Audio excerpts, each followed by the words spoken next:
Now, the nuclear energy debate is not new for Australia. Work started on a nuclear plant at Jervis Bay back in the late 1960s before we decided to go with coal and gas instead. And back in 2006, the Howard government decided to look at it again, commissioning a report into nuclear energy. It was conducted by nuclear physicist and one-time Telstra boss, Ziggy Switkowski, who joins me now. Ziggy, good to talk to you again. Haven't spoken to you for many a year. And that's true. First up, let's talk about your report to the Howard government in 2006. I think you saw the potential there for domestic nuclear energy then, but subsequently, a decade or so later, you were quoted as saying we'd sort of missed the bus and it was uneconomic. Where are you at now with what Peter Dutton is proposing? Is it viable? Oh, now I do believe it is viable, and I've kind of, as a result, re-engaged in the public debate. I think a couple of things have changed in my mind over the last few weeks, actually, and that is we now have an important person, the opposition leader, advocating, not just in a political way, but with a degree of commitment to have a look at nuclear power with a view to making it or rolling out nuclear reactors if the numbers stack up. And in addition to that, to reinforce that commitment, he has announced the proposed locations of 7 power stations, and indicated, this used to be a very big deal in debating nuclear power, indicated that the network would be government-owned and paid for, at least for a time. So all of a sudden, 2 of the things that I think bothered a lot of people, I was amongst them some years ago, where how are you going to finance this? Who's going to pay for it? Now, the answer is the government. And what about, and the general concern about what about these power stations, where are they going to go? And how will they be distributed? And now we have the answer to that. So the game on. I think we have a community of Australians now who are reasonably well informed about the pros and cons of nuclear and renewables. It's an appropriate time to have a evidence-based debate. I think there's, apart from this, some silly stuff that goes on, I think we're going to have that, and then with an election on the horizon, it'll be serious. If the government's going to finance these nuclear generators, will that financing deliver a return to taxpayers in the long term? Will it be financially viable? And will electricity prices to consumers be pushed upwards or pushed downwards?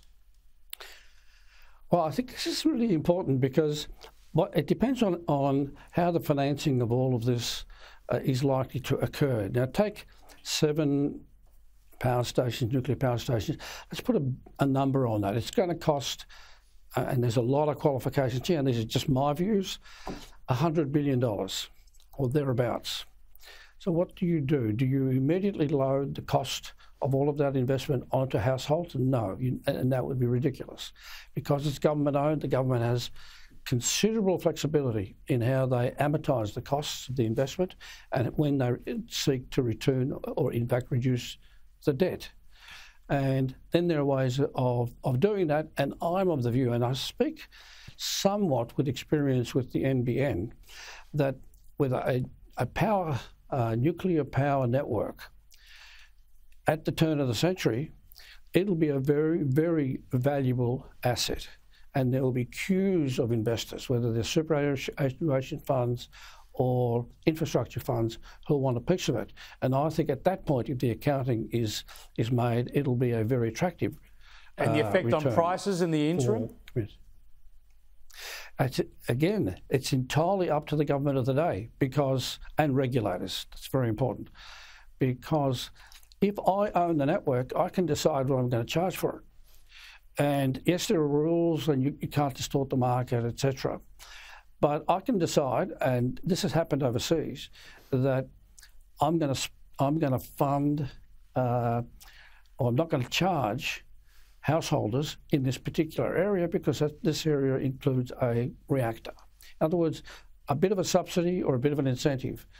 And that seems to be very appealing to people, and so much so that now, when they know that a new reactor is going to be installed, lines are forming about yes, and I want I'm lobbying for my suburb to be the locations for the next reactor, because I will be practically better off for a time, and I believe in the fact that it's the right answer anyway, long term.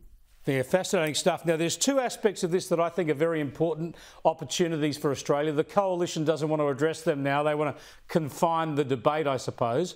One is what the Scarce Royal Commission looked at in South Australia. That is the way Australia could actually make a lot of money by taking radioactive waste from overseas, processing and storing it here. And the other aspect is, if we're going to have a domestic nuclear energy, why wouldn't we process uranium here, make our own fuel rods so that we're completely self-contained for the whole life cycle, the whole nuclear cycle? Do you think that Australia should look at both of those aspects? I think we should look at them. I think the latter, which is to enrich uranium and make fuel rods, etc., is a very difficult path to go. It's not like there's not enough enrichment capacity around the world. There is enough. And then there are all of these security and military consequences of getting involved in highly enriched uranium.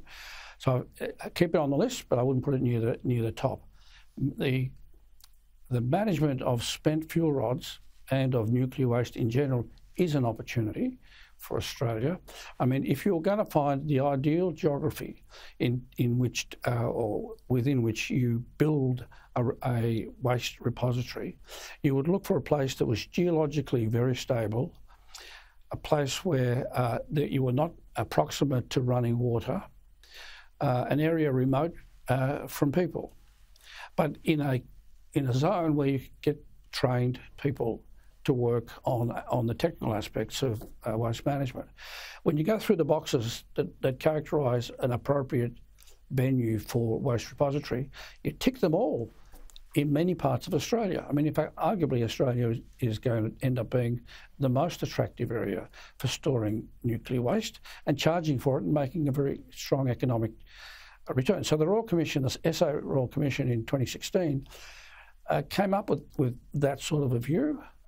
Then it gets very challenging as you try to get the community on side. Exactly. In 2016, it was very hard. In 2024, I think there's a chance. We will see. Ziggy Switkowski, thanks so much for joining us. I appreciate it.